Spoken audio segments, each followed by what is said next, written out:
All right, so this is a little bit out of my comfort zone, so bear with me. I'll try to make it brief. So I grew up in a stable household. My dad is a pilot in the Air Force. I grew up moving around a lot. My mom was always a stay-at-home mom, so I relied on my mother a lot. She was my best friend. She got me through everything growing up. I knew I wanted to be a nurse from a young age, and I graduated from Florida State University with my nursing degree when I turned 22. And I immediately found my dream job working in labor and delivery.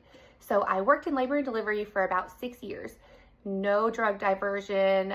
Addiction was not a part of me at that time. I drank alcohol, but nothing extreme that would have led me to where I am now. So during that time, I got married and I got pregnant and had my first daughter in April of 2020. And we all know what that time was like. It was difficult having a baby during like peak COVID, during the pandemic, and nothing unbearable though. When my daughter was about 8 weeks old, my mom and my dad, they finally came to meet her, and I hadn't seen them in a while, and I saw my mom and she looked yellow, jaundiced. And I don't know if any of y'all have seen somebody jaundiced before.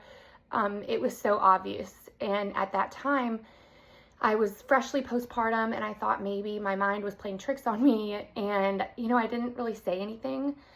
She was swollen. Her ankles were swollen. Her whole body she looked ill. I'm a really ugly crier. I'm an ugly crier, so I'm going to try not to. So at this point, they came for like a day and they went back home. It's like a 5-hour drive.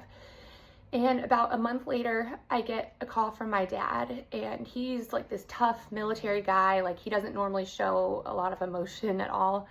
And he was crying and bawling, and immediately he says, I knew it. And he said, look, Katie, mom is dying. She's in end-stage liver failure, and you need to get home right now. She's gonna die. And we have hospice here at the house. So sorry, I'm looking down because I'm an ugly crier. So I rushed home and I left my newborn with my husband here, and I made it home in time to hold my mom's hand as she took her last breath.